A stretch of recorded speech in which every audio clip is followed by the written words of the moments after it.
Welcome to The Blind Side. News and information from a blindness perspective. Here's Jonathan Mosen. We're back. It's episode 7 of The Blind Side, but it is the first for 2018. It's great to be with you. The primary focus of the show today, we're going to be speaking with Penny Reeder, the president of Guide Dog Users Incorporated. That is the guide dog-related affiliate of the American Council of the Blind. And we'll be talking about Delta Airlines and their policy to make it a lot more difficult to travel with an animal in the cabin. It's a real concern for guide dog handlers, and we'll be talking about this with Penny and exploring all of the ramifications of that and what might be done to try and get a better deal for guide dog handlers. But a little bit before that, because I've been away, I've been reading, I thought I'd catch you up on what's been happening with me. We have this tradition in New Zealand, and it's a tradition I'm very proud of, where we take a nice long break. 4 weeks, actually, is the minimum legal leave that every employer must provide in this country. So that's 4 business weeks of annual leave, and plus you get statutory holidays such as Christmas and New Year on top of that as well. I was reading a number of health-related and mindfulness-related books over the summer, and one of them actually specifically mentioned New Zealand, and I think France and Germany as other examples, where we do take this downtime, and how it's a really good idea, and how in America people aren't as lucky. Sometimes they don't even take the vacation time that they've been assigned. So that's unfortunate. And it's just great to go off the grid. I don't check a lot of email or do anything terribly much with my device other than read with them. I should also provide a recommendation, actually, of some fiction I've been reading over the summer from an indie author. I was interested in reading a political thriller or something of that nature, and so I did a bit of a search on Amazon and found this guy, this indie author on Kindle called A.C. Fuller. It's F-U-L-L-E-R. And he's written a few books now. There's a series, an Alex Vane series, which is about a journalist, and we see him sort of grow and evolve, and it's got all sorts of elements, a bit of politics, a bit of media stuff, and some thriller content in there. And he's got a new series, the second book of which is due in the middle of February, I think it is, and that is called A Meritocracy. And it's about a young woman who decides that she's going to try and take democracy back and have a kind of an American Idol-style competition to choose a candidate to run for president. So he's excellent, and he's available on Kindle. I don't think he's available on any other platform. He seems to have concentrated on Kindle, and that is A.C. Fuller. Also over the summer, my daughter got married. You will have heard Heidi if you're a long-time listener to The Blind Side. Heidi Mosen, she's done some things when we've talked about iOS, and also she did the famous Blind Square demo that I got so much feedback on. Well, Heidi Mosen is now married off, and she's got a new name, and it was a wonderful experience. Not only was I father of the bride, but I also got to be the sound dude as well. And for those who are interested in all the technical side of this, I got a little Behringer mixer, the 1002, I think the model number is, and the reason why I got this was because it can be powered by 9-volt battery. You can put up to 3 9-volt batteries in this mixer if you need phantom power for microphones. It will run on 2 9-volt batteries if you don't need phantom power for microphones, and you get about 4 hours on each set of 9-volt batteries. So that's enough to get you through a wedding ceremony and maybe a bit of a dance or something like that. And the wedding was outdoors, so that was challenging. I took one of the Heil PR40 microphones from the studio, and we did the outdoor ceremony and got a great recording of it. And of course, on the father of the bride side, well, if you are of an age where you have been a father of the bride, no doubt you will relate to the many mixed emotions. Whew, it was a pretty emotionally intense day, but very proud of them both. And I've got a wonderful new son-in-law, so that's great. I also wanted to tell you about a new show that you may be interested in that I'm doing on Mushroom FM. I had a bit of a time for contemplation, of course, about Mushroom FM and new things we can do over the summer break. And the slot that I have held for some time on Mushroom FM during the week, which first goes out to air at 3 a.m. US Eastern Time, that equates to 8 a.m. in the UK, and currently with the time difference, that's 9 p.m. in New Zealand, and it repeats 12 hours later. So exactly 12 hours later every weekday. We're now doing a show called the Daily Fibre in that slot. And the Daily Fibre is a technology magazine show. I like to keep up with technology. I need to keep up with technology in a Mosen consulting capacity, and so I look at a lot of RSS feeds. And in the past, I've tweeted some links to those stories on the Mosen Consulting Twitter account, but the Daily Fibre kind of takes the place of that, because not only do I discuss the stories, but also try to put them into some sort of blindness-related, accessibility-related context. So it's a show that really has taken off in the first week that we've been doing it. It began on the 22nd of January. And if you would like to hear the Daily Fibre, it's available at those times. And if you're not in any of the time zones that I've mentioned, you can see the Mushroom FM schedule in your own time zone. You can go to mushroomfm.com/schedule to do that. That's mushroomfm.com/schedule. And I've had a lot of questions. Well, really, a lot of people asking the same question. Are you going to make this a podcast? We're not going to make this a podcast because I am volunteering to do this. You know, it's a Mushroom FM related thing, and we all volunteer on Mushroom FM, so I can't devote too much time to it. And it would involve a bit of serious editing and messing with things because we can't podcast the music. The interactivity is also an important part of this. You can tweet in with your comments and your thoughts and share those with other listeners by using the Mushroom FM hashtag. So it's interactive, it's fun, and it's on Mushroom FM, which you can find on all your smart speakers. It's in TuneIn, it's in many other apps, including OO Tunes, which means it gets to your Victor Reader stream as well. Or you can just find it on the web at mushroomfm.com and listen there with the online player. Or, of course, Tap-In Radio is a really good app on your PC. And in fact, it is a solution, Tap-In Radio, that I'm recommending to people who just can't catch the show at those times because they're busy. Maybe they were asleep at one time and working in the other time. Tap-In Radio has a very easy-to-use scheduler if you pay for the version of it that does, and it's pretty low cost. And then you can just have it running in the background.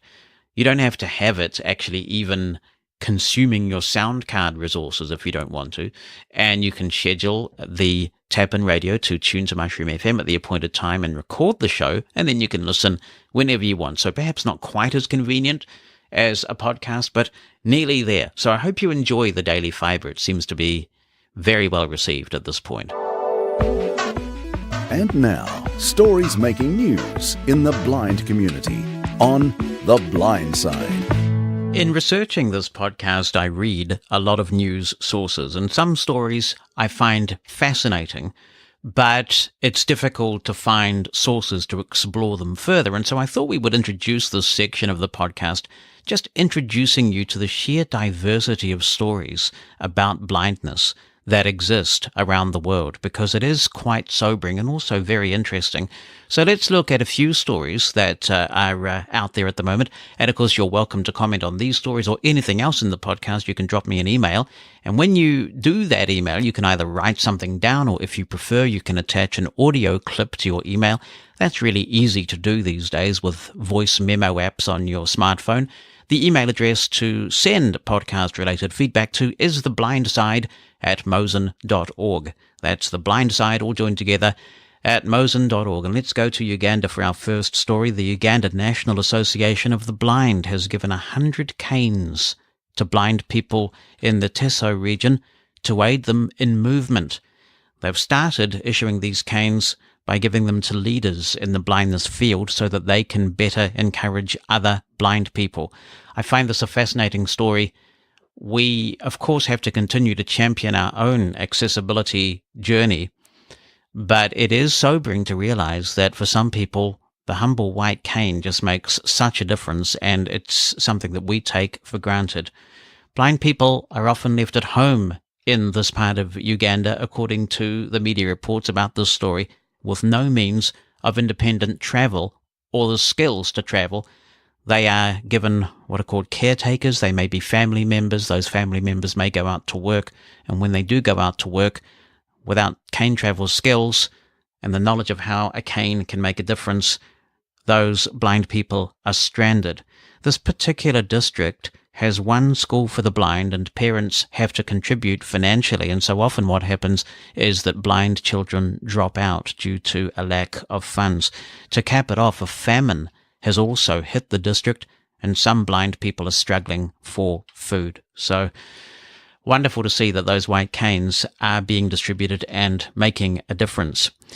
Here's a story from Pakistan, and in a landmark ruling, the Lahore High Court has banned the usage of the terms blind, mute, deaf, and lame to describe what the story describes as differently abled persons. The Chief Justice in the court also directed that disabled persons must in future be referred to as special persons. When referring to persons unable to see, the term visually impaired person must be used, the ruling said. Legislation is going to be amended to expunge these banned terms like blind, from a significant employment law on disability in Pakistan. I posted something on the Mosen Consulting blog a wee while ago that still gets retweeted from time to time on person-first language. Person-first language is something that I strongly object to, and I do understand the logic that some people advance for the use of person-first language. They say that if you don't use person-first language, it puts the disability first and foremost, and that one's disability doesn't define one. My problem with that is that there are a lot of characteristics that don't define you. If you're a short person, you don't go around talking about being a person with shortness, do you? If you're somebody who is pretty, you don't talk about being a person with prettiness. And so by convoluting the language and using convoluted terms, you actually draw more attention to the disability.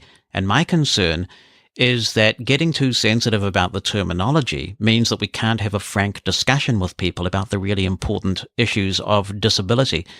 I noticed too that this varies a lot culturally. In the United States, I think here to some extent, in New Zealand where I'm based, blind is okay. Blind people are quite happy to use the term blind. I do note when I listen to things in the United Kingdom that a lot of totally blind people refer to themselves as visually impaired. And I find this curious because I think of a visually impaired person as someone who's got impaired vision. My vision isn't impaired. It's completely not working. So I think that being a blind person is different from being a visually impaired person. I guess not everybody agrees. Also, when I hear the term visually impaired, it sounds to me like somebody is somehow unattractive to look at or unusual to look at or something like that. So when I do use a term to describe somebody with some vision, I often use the term vision impaired. It's a really challenging minefield, isn't it? So what do you think of this terminology? Do you think that Pakistan has done the right thing by banning the term blind?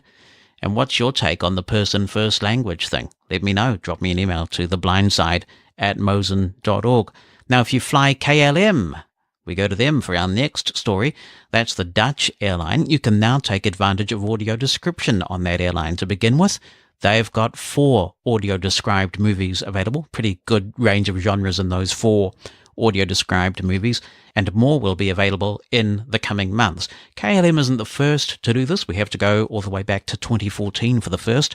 Emirates became the first airline to offer audio description in 2014. And let's go to South Korea for our next story, because South Korea's Constitutional Court has rejected for the 4th time an appeal challenging a century-old law that restricts the awarding of massage licenses to visually impaired people. There's that term again.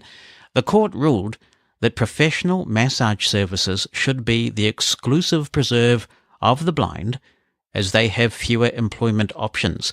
The law provides for an imprisonment term of up to 5 years if it is violated. So pretty serious stuff. Sighted people are saying, well, it denies our right to choose whatever vocation we want. But they see it, the courts see it as a way of protecting the livelihoods of blind people in South Korea who may not have other opportunities. Interesting, and I wonder whether there are parallels there between what South Korea is doing in this area and, say, the Randolph-Shepherd program in the United States. Interesting to contemplate that. Let's look at a story that has got a lot of publicity, even in the mainstream media, and this relates to what's happened in Nepal with Mount Everest. I think many of us were very proud when Eric Weinmeier became the first blind person to conquer Everest. It's wonderful when we can celebrate the achievement of other blind people, isn't it, and realize what effort they had to go to make something happen. And I mean, what effort anybody has to go to, blind or not, to climb Mount Everest. Everest has a special place in our heart here in New Zealand, of course, because Sir Edmund Hillary was the first person to conquer Mount Everest and get back safely, along with, of course, Tenzing Norgay. So we care about Everest and we follow things about it with a lot of interest here, even now. It seems like the Nepal government may be looking to reverse the decision that has posed a blanket ban on all blind people and double amputees from climbing Mount Everest. There's now some indication, after some representatives from the disability movement in Nepal met with the relevant minister there, that maybe they were a little bit hasty, that this blanket ban was not appropriate, and they've been asked to submit further information with a view to reversing this ruling. So that's good news, because while I wouldn't have a hope of climbing Mount Everest, the fact is that blindness is no barrier to climbing Mount Everest. There are all sorts of challenges relating to fitness and coordination and all those things, but blindness should not just blanketly preclude one from climbing Mount Everest. So good on the NFB, who took this one up as well in the States, the National Federation of the Blind. They issued a press statement on this, and to everybody in Nepal who has been lobbying for a better outcome. And those are just some of the interesting blindness-related stories around at the moment. It's time to hear from this week's featured guest on The Blind Side. It's a scenario that you don't have to have a vivid imagination to contemplate, the idea that you need to catch an urgent plane. But because you're a blind person with a dog, that may be difficult if you want to fly Delta, if that's the best deal in town, or maybe even the only deal for the destination that you want to get to. It seems like guide dog users in the United States may have to go through a lot more hoops to fly Delta in future unless Delta reverses course. To explain what's going on with this and to discuss the implications, I'm joined by Penny Reeder, who's talked with us before on The Blind Side about guide dog issues. She's from Guide Dog Users Incorporated, which is the guide dog affiliate of the American Council of the Blind. Nice to talk to you, Penny. I'm sure you're not sweltering in the heat like I am, so I thought I'd just rub it in there for a bit there. Thank you, Jonathan. Actually, it was pretty nice here today, but we had some really cold weather about 3 weeks ago. I heard that. What has Delta got in mind for people who travel with dogs in general?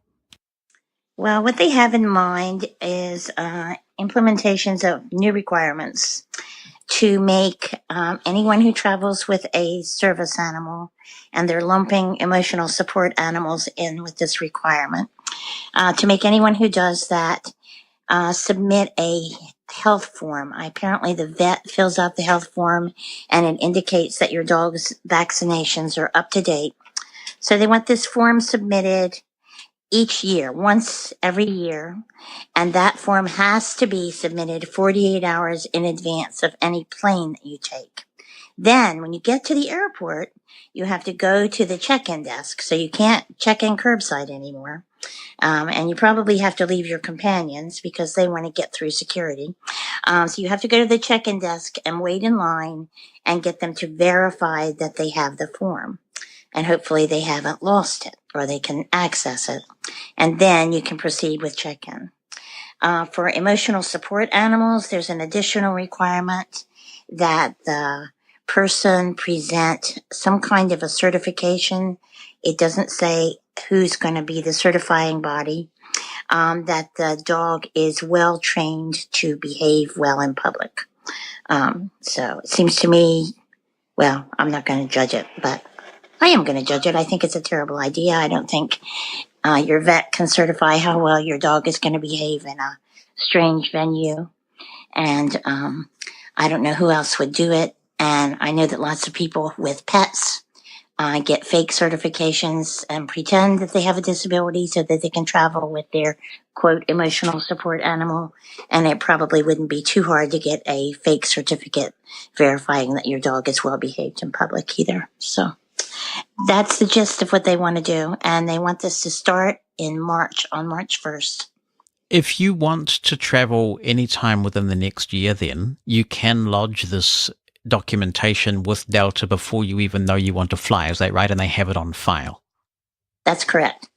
And why do they want to do this? What's been the catalyst for them taking this action? Well, the catalyst has been all the incidents with ill-behaved and misbehaving and out-of-control animals on their flights. According to their press release, they transport 700 animals a day, and many of them are misbehaving, defecating in the aisles and biting people and causing all kinds of problems. And so they believe this is going to curb that. They think this is going to deter people from bringing their emotional support animals, apparently, onto the flights.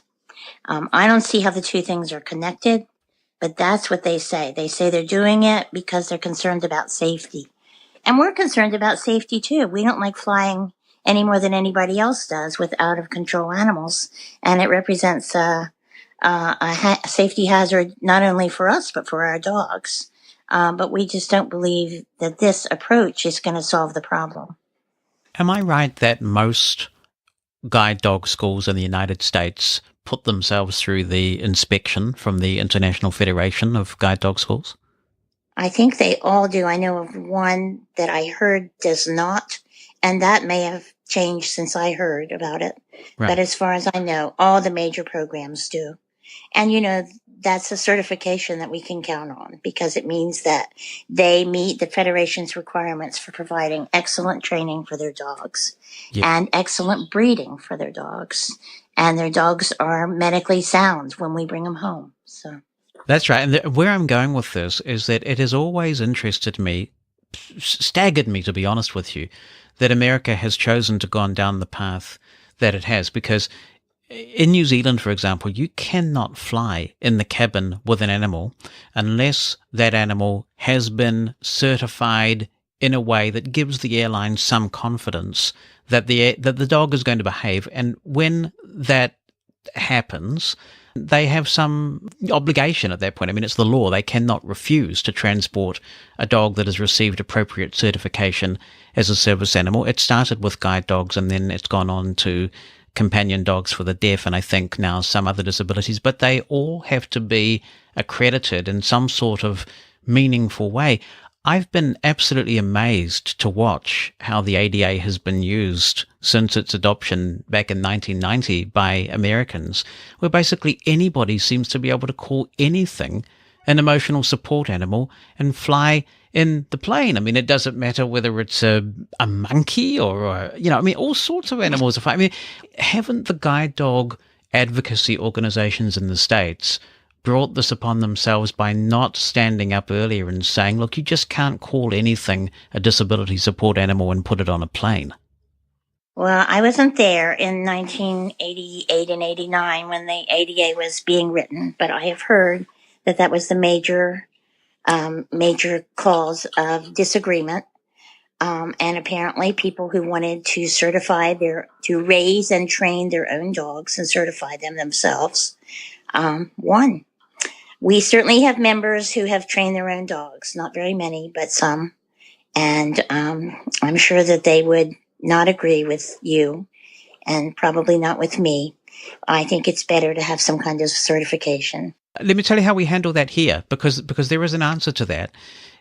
You can have an organization or the federation itself certify an individual dog. And so here there is an organization that is the legally certifiable body, if you will, and they are required to honestly assess somebody who has trained their own dog and assess that dog for its suitability to be a fully functional guide dog, because service animals have rights that no other animals do. And with those rights, of course, always with any right comes a responsibility.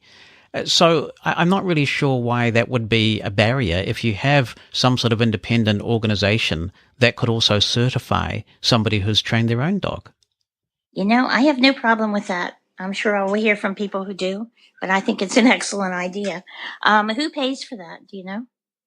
I don't know. I think one of the people who trains their own dogs may well listen to this podcast, and so maybe we'll get some response to this on next week's episode. But I don't think there would be a charge. Certainly not in a country like this one. I suspect it's just done. Mm-hmm. That's very interesting. I think it's a great idea, but now the ADA is one agency, but the agency that controls air travel is the Department of Transportation, not the Department of Justice. And the law under which people are allowed to fly with their service animals and their emotional support animals is called the Air Carrier Access Act. Right. It was written 2 years before the ADA, and then it was updated, I think maybe 10 years ago. And in the update, people were allowed to bring their emotional support animals. And so that's a whole different aspect of the situation, because it's expensive for people to bring their pets. They have to pay an extra fee to put their pet down in the baggage underneath the plane. And many people don't want to put their pet there anyway. And so there's like a whole rash of people who either acquire fake certifications or pretend to have a disability themselves and bring their pets. And from that stems many problems for all of us. And certification can be misused. You look at the issues that the Canadians have had that we covered extensively on the Blind Side here as well, and that was just a hideous series of suggestions about what constitutes a suitable animal. Oh, so, yeah, I mean, we've those got to be rules careful are with that. just draconian, absolutely. Yes, absolutely draconian, no doubt about that. But so you do have some sympathy with what Delta is dealing with, but just that this is not really the agree. solution. Yeah. That's what we think. I mean, we agree. We want the plane to be safe when we get on there. And it makes it hard for us to be accepted when the airline personnel have so many problems with dogs that are out of control. And you got to feel sorry for the dogs too, the pets. The pet that lives in his yard and in his kitchen and in his living room and then is subject to the crowds in the airport and the crowded conditions on an airplane. I mean, no wonder these dogs act out. They've never had these experiences before. The Department of Transportation does say that they don't want to allow exotic animals, because we've all read the stories of the turkey on the plane and the adorable duck named Daniel and snakes. I even heard of a spider. The Department of Transportation says that those animals are not acceptable as emotional support animals. And can they do that if the Air Carrier Access Act says that the people can? I don't know. That's when I filed my complaint with them yesterday, I got a response today, and the second paragraph of that response indicated that exotic animals are not acceptable. The issue is, of course, that if Delta does this, then it's a slippery slope, right? It sets a precedent, and before you know it, airlines all over the United States are going to be doing this. Absolutely, if Delta's successful. But on the other hand, if Delta does this and it doesn't make any difference, it doesn't curtail the number of animals on a plane that are misbehaving, maybe other airlines will give it enough time to realize that this isn't an effective approach. I mean, that's something we could hope. Also, the Department of Transportation has announced this 2 years ago, but they finally said officially that they're going to present a notice of proposed rulemaking in July and update the regs for the ACAA. So we're hopeful that we will be, intimately involved in that process, and that our comments and our experience and our knowledge will be part of the solution. When you go to any guide dog school and you see the extensive training that goes on and the matching process and just how careful these professional operations are before they put a dog with a blind person, it really is demoralizing that so many of these lesser trained animals are given the same rights without the same responsibilities. It seems to me, that this is where this whole pan-disability stuff starts to break down. And I know that people say we've got to work together and we've got to coalesce, but the reality is there are a lot of service animals for other disability groups that do not receive the same degree of rigor and scrutiny and care that guide dogs do, And surely the country needs to confront that. I agree. I think that's true. I don't have any problem with someone who needs an emotional support animal on a plane who's very anxious. Um, if the dog is well trained, I love it. And if the dog isn't well trained, then I think it should be in a carrier at the person's feet so that my dog doesn't have to confront it, and it doesn't have a chance to confront my dog or me or anybody else. I understand that people have anxiety disorders, and that we all understand how comforting animals are for all of us. Um, but the behavior of the animals is the real issue. And if an animal can't be controlled by its owner and it can't behave well in public, then it shouldn't be on an airplane. Are there alternatives to emotional support animals that might provide the same degree of comfort? I don't know. What are your options with Delta at this point? Are there legal remedies that might be exercised ultimately? Are people seeking to meet with those at Delta who have made this decision? What are your steps? People are seeking to meet with Delta. I talked to Tony, what's Tony's name? Tony Stevens, who's the director of advocacy at ACB.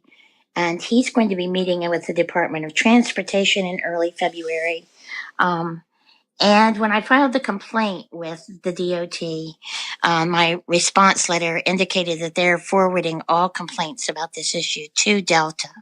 But I'm sure that the schools, at least, are going to be attempting to communicate more formally with Delta, and we would be happy to talk with Delta, and we've indicated as much. It's obviously causing a lot of concern, I imagine. Have you received a lot of response to this? Seen lots of mention of it on social media and email lists? It has been all over Facebook. I mean, it's taken me 2 hours to get through Facebook instead of 1 now. There's been a lot of people are very upset. We don't want to give up our right to check in at an airport just like everybody else. And we also don't believe that this is a solution that's going to work. So now we're going to have to make sure our form and our paperwork is in 48 hours in advance. And then we're maybe going to get on a plane and find some obnoxious dog or cat or rabbit, lunging at our dog. So it's not a good thing. Do you accept that the problem is as bad as Delta says it is, or is there a view that they might be exaggerating the problem? No, I think it's probably just as bad as they say it is. There was a story that made the papers this summer about a gentleman on a Delta flight. There was a gentleman with an emotional support animal, or at least that's how he identified it. It was a lab. It weighed more than 50 pounds, and it was sitting on this man's lap, and the man was in the middle seat. And another passenger got on and attempted to climb over the guy in the middle seat to get in his window seat, and the dog bit him so severely that this gentleman now has to have plastic surgery. And you hear stories not this bad, but stories that are similar to this all the time. So I think it's probably as bad as Delta indicates that it is, and I'm sure all the other airlines are having similar problems. It seems to me that this is one of those issues where it would be great if there could be some sort of coalition that came out with a cohesive way forward, a proposal that acknowledged the problem that the airlines are having, while also acknowledging the considerable degree of training and competency that a guide dog team brings. I agree with you. And we tried to do that 2 years ago.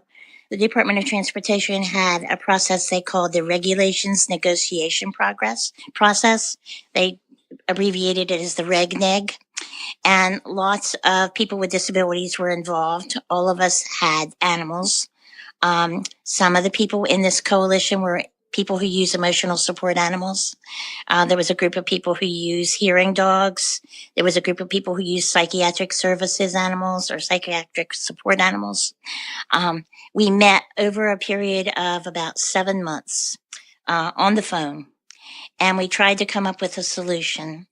And we thought that we had the solution that we all pretty much agreed upon by the end of the process was that people who travel with emotional support animals who have not received professional training, like in a school, would be required to either keep their animals in carriers on the floor of the plane, and if they needed the animal to sit on their lap during takeoff or landing, they could do that as long as the animal was leashed and under control. Now, we thought that was a reasonable solution. It took us months to get there. And then at the very last minute, the airlines objected. They said they wanted exactly what Delta just did. They wanted health certificates from anybody who travels with an animal, 48 hours or in advance of a flight. And then this whole coalition of disability groups, we refused to accept that, and the whole process fell apart. The other problem that I think you may have is that in the current political environment, you don't particularly have a disability-friendly administration at the moment. That's quite an understatement. I don't think we don't want to open up the ADA for any kind of discussion or amendments. And it even makes me a little nervous that the DOT is talking about new regulations for the ACAA, because as we all know, this administration is not very friendly to regulations. So I agree with you. Right. So that could pose a real problem. When you came up with that agreement amongst yourselves, the wider disability sector, how were the dogs to be verified as coming from a school where there had been appropriate training? You know, I don't remember. Most of us who have guide dogs and hearing dogs and other sorts of disability-related dogs do have school IDs, but I don't remember. I think it was self-certification. We came up with this idea of a decision tree, so that when you went to buy a ticket, you would get your ticket online. That would assume that buying a ticket online is accessible. And everyone would have to go through this decision tree process. And the process would ask questions like, are you traveling with an animal? And you would say yes. And then the next question would be, are you traveling with a service animal? And you would say yes. And then a whole bunch of new questions would come up only for you. And if you said you were traveling with an emotional support animal, a whole bunch of different questions would come up only for you. I do remember that we all agreed on that decision tree methodology, but that also disappeared when everything else fell apart in those negotiations. The only thing that survived was that now a bunch of airlines are making the entertainment features accessible on planes, and the people who use wheelchairs are expecting to have accessible bathrooms, I think in 2022 or 23 or something. Those are the only things that survived out of the whole process. Yeah, it's extraordinary to me. It's a sort of an American psyche thing that a lot of people outside of the States don't understand. But it seems to me, if you need a license to drive a car, and you need to be certified to practice certain things, whether it be law or medicine or whatever it is, it doesn't seem unreasonable to require some sort of guarantee for the benefit of airlines and restaurants and the people who frequent them, that the dog that you're traveling with or the animal you're traveling with is going to behave themselves and has been trained to behave themselves. You're right. But every time you get in a car, you don't have to show your license. And some people object to the idea of certification because they say, every time I go to the grocery store, I don't want to have to whip out my card. I don't care, but I have heard that argument presented against having to present a certification card. One of the things that we do here is that there's a medallion on the dog's collar, and therefore there's nothing that has to be carried on the person. It belongs to the dog, and there's a lot of training that goes into that medallion with the appropriate logo and inscription being a recognized symbol. Is it possible to counterfeit it or not? I suppose anything's possible, but it's not something I'm aware of happening here. Perhaps it's just a cultural thing. Yeah, maybe so. Well, all of our harnesses have our school's names on them. I mean, and still I get questions, are you sure this is a guide dog? But it sounds like you accept that it just can't continue to be a free-for-all, but that it's going to be very difficult to come up with exactly what a suitable, acceptable alternative is. Yeah, that's exactly right. I mean, I agree that it's going to be hard, and there's all kinds of people who need to be participating, and Some of us are going to have to compromise, but we all need to be safe. And I think everybody has a right to get on a plane and feel safe, whether or not you have a disability or not. And it's not just planes either. Of course, it's all over the place with people using fake service dogs, but it really is disconcerting when you're on a plane, because you can't just leave. And the airline has a problem too. If there's we tell people that if there's a misbehaving dog, any dog, our dogs included, any business person has a right to ask that dog to leave. But you certainly can't do that in midair if you're on a plane and the dog is misbehaving. So. No, that would certainly be a news story. If they Can you imagine? Where do you go from here? Because the 1st of March is not that long away at all. Do you think that it's inevitable that this new provision from Delta will take effect, or do you think they might make a good faith gesture and try and get around the table with people and postpone this for a bit?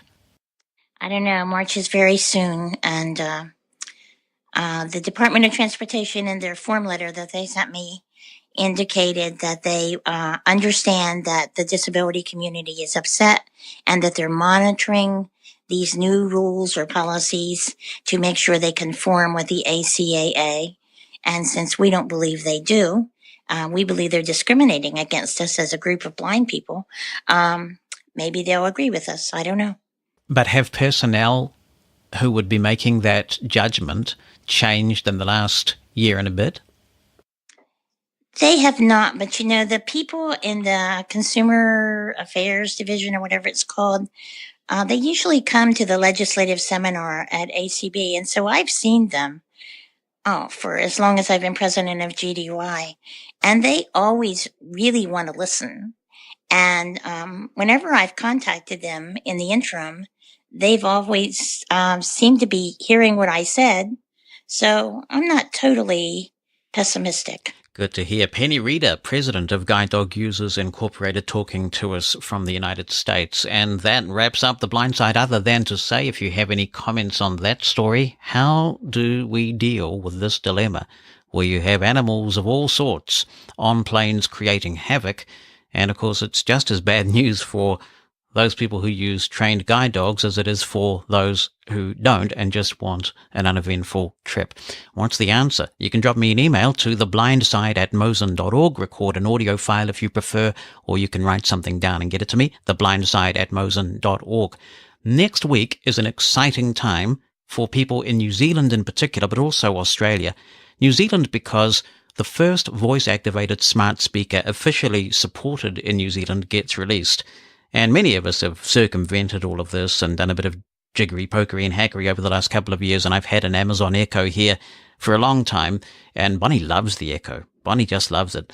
But the Amazon Echo family goes on sale next week in New Zealand and Australia. Australia has had Google Home for a wee while, but it's an even bigger deal for us here. We're going to be devoting next week's episode of The Blind Side to the Amazon Echo. We'll be speaking with Robin Christopherson about the Echo. If you have any questions about the Echo that you would like me to answer, we will certainly gladly receive those. And I'll also be demonstrating how you set up an Amazon Echo. If you're in this part of the world, Australia and New Zealand, and you want to know how it all works, how to set it up, what it can do, you won't want to miss next week's episode. Thanks for listening to The Blind Side, a production of Mosen Consulting. On the web at mosen.org.